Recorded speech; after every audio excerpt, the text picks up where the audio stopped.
నాకు అలవాటు. అలాగా బాబు నీ పేరేటి? ఏం చదువుకున్నావు బాబు? ఒక బిఏ. ఆ అబ్బాయి గారు సమాధానం చూస్తుంటే హోటల్లో సర్వర్ లాగా ఉంది. హరహర మహదేవ శంభూ. సరిగ్గా సమాధానం చెప్పరా, లేకపోతే ఇంటికి వెళ్ళిన తరువాత తిట్టిన తిట్టు తిట్టకుండా తిట్ల కత్తితో తూట్లుగా పొడి చేస్తాను. ఆధునిక కాలం కదా, ఈ కుర్రవాళ్ళందరూ తిక్కగా సమాధానం చెప్తారు. అదొక స్టీరు. అసలు వీరెవరు అనుకుంటున్నారు? వీరు ముత్తాతల వారు వీర విహార విజయ వెంకట వరకుమార వరప్రసాదరాయలు వారు. బ్రిటిష్ వాళ్ళు రాజ్యం అప్పగించమంటే ఉగ్రుడై తన కరవాలని ప్రచండ వేగంతో ప్రయోగించి ఆ పరభాషా దాహాతత్తులైన నీచుల్ని ఇళ్ల వరకు వాళ్ళ తుల్లులు గుర్తుచ్చేలా తరిమి కొట్టారు. పాపం యుద్ధంలో కత్తులు గుర్రాలు పోయాయి, ఏనుగులు పారిపోయాయి. ఉంటే చూపించుండేవాణ్ణి.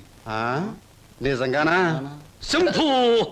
అబద్ధానికి మా వంశానికి మధ్య పచ్చగడ్డి, నీటితో తడిపిన పచ్చగడ్డి కాదు, మంచులో నాన వేసిన పచ్చగడ్డి వేస్తే కూడా బొగ్గున మాడి మసైపోతుంది. ఇక పెళ్లి కుమారుని తండ్రి గారైన వీరు మద్యపానాన్ని నిషేధించాలని ఘోషించి ఆ దీక్షలో ఏకాగ్రతలో సరాగ్రతులైపోయిన క్షతగాత్రులు గౌరవ పాత్రులు. బాబు ఎనిమిదాకుల వెంకట్రావు, వెళ్ళి అమ్మాయిని త్వరగా తీసుకురా, రాహుకాలం వచ్చేస్తుంది. చూసేదేంటండి, మీరు అనేది తాంబూలాలు తీసుకుందాం. శుభో.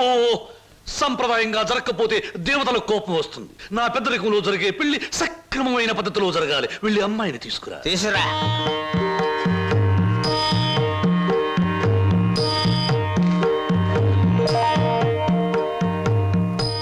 నమస్తే, నా పేరు బొక్కాలంబోదరం రఫ్ బోలా.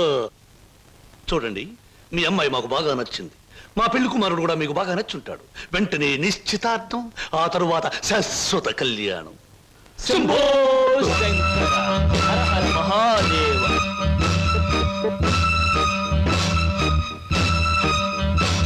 బొక్కా లంబోదరం గారి ఆధ్వర్యంలో జరుగుతున్న ఈ మాయా బజారులోని పెళ్లి చూపుల చూపులకు పచ్చదనం, కొందరి వీపులకు వెచ్చదనం. So everything okay? Shambho Shankara. పెళ్లిళ్ళకు ప్రోగ్రాములు పెట్టిస్తారు కానీ పెళ్లి చూపులకు కూడా ప్రోగ్రాములు పెట్టిస్తారు అనుకోలేదు. ఇంతకీ మిమ్మల్ని ఎవరు పిలిచారు? అవసరం అనుకుంటే పిలిచినా పిలవకపోయినా మేమే వచ్చి ప్రోగ్రాం పెట్టి వాయించేస్తాం డొక్కా లంబోదరం గారు. డొక్క కాదు, బొక్కాలంబోదరం. ఏమిటది? పెళ్లి చూపులు జరుగుతుంది, ఏమిటి అలరి? మర్యాద బయటకెళ్ళండి. ఓకే ఓకే ఓకే, మేం పెళ్లి కొడుకు తరఫున వచ్చిన వాళ్ళం. ఎరా పరావు, బాగున్నావా? ఏంట్రా మీసాలు కూడా పెట్టావు? ఏంటి నాయనా? బాత్రూమ్ కి అన్నట్టు యుద్ధంలో పారిపోయిన మీ నాన్నగారు ఏనుగొకటి జమ్నీ సర్కస్ లో కనిపించింది. మిమ్మల్ని అడిగినట్టు చెప్పమంది. చాలా సంతోషం నాయన. పిచ్చి మొండ ఏనుగులాగే ఉండేది, అట్టాగే ఉందా? ఎరా పరావు, నీకు పెళ్ళం కావాలా? నీకు పెళ్లి కావాలా? గురు గురు నీకు దండం చేస్తాను గురు. వీళ్ళెవరో నాకు తెలియదు, వాళ్ళెవరో నాకు తెలియదు గురు. మీసం పెట్టి డబ్బులు ఇస్తామంటే వచ్చాను గురు. వదిలే గురు, డ్యూటీ టైం అయిపోయింది గురు. థ్యాంక్స్ గురు. ఏం ప్రజలు నన్ను పట్టుకున్నారు? వదలండి. నీకెన్ని పళ్ళున్నాయో కనుక్కుందామని. సహజంగా అందరికి 32 పళ్ళుంటాయి. నాకింకా జ్ఞానదంతో రాలేదు, అందుకని 31 ఉన్నాయి. నన్ను వదలండి. వదలను వదలండి. వదలను. వదలండి బాబు. వదలకపోతే ఏం చేస్తారు? వదిలితే ఏం చేస్తానో అని అడగండి. ఏం చేస్తారు? పారిపోతాను. అయితే పారిపో. ఉద్యోగం చేస్తే నీకొచ్చిన నష్టం ఏమిటి? ఏ వెధవలు నీకు ఎక్కిస్తున్నారో నాకు బాగా తెలుసు. నొరమై, నువ్వు ఉద్యోగం చేయడం వీలేదు, అంతే. అలా చెప్పే అధికారం నీకు లేదు. లేదా? ఆహా, లేదు.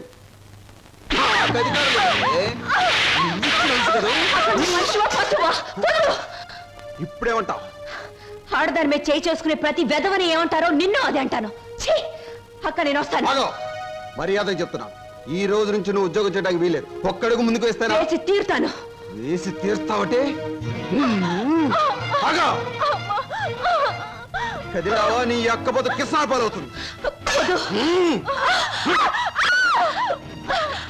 అక్కనే చేయకు, నీకు దండం పెడతాను. అక్కనే చేయకు.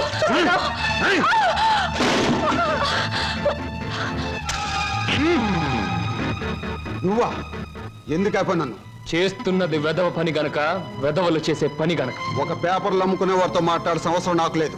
రేపటి పేపర్లో నువ్వు ఆడదాన్ని తగలబెట్టావన్న వార్త కంటే నిన్ను నేను వెరగొట్టి హాస్పిటల్లో పడేశానన్న వార్త చదివే వాళ్ళకి చాలా బాగుంటుంది.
రూమ్స్ బుక్ చేసాం, కన్ఫర్మ్ అయ్యాయా?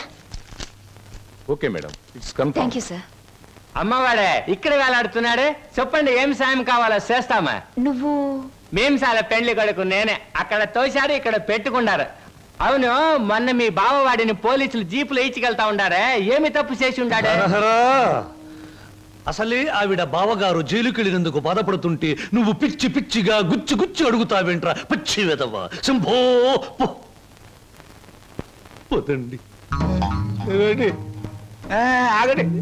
ఏమండి, ఇంతకీ మా బాధ ఏమిటో తెలుసా? మీ బావగారిని, అదే నా స్నేహితుడు ఎనిమిదాకుల వెంకట్రావుని ఆ డాన్స్ అబ్బాయి కొట్టి జైల్లో పెట్టినందుకు మేము బాధపడిపోతున్నాం. 2 రోజుల నుంచి నిద్రపోయిన 6 జాత మారేజ్ బ్యాగ్ ఎట్టుకున్నారు మా బాస్. అయితే ఏమిటి ఇప్పుడు? నేను అడిగింది నువ్వు ఒప్పుకుంటే మనిద్దరం ఒక్కటే. అదే మీ బావగారిని జైల్లోంచి విడిపిస్తాను, ఆ తర్వాత ఈ హోటల్లో నీకు ఉద్యోగాన్ని ఇస్తాను, ఈ హోటల్నే నీకు దానం చేస్తాను. అయితే నేను చెప్పినట్టు మీరు తప్పకుండా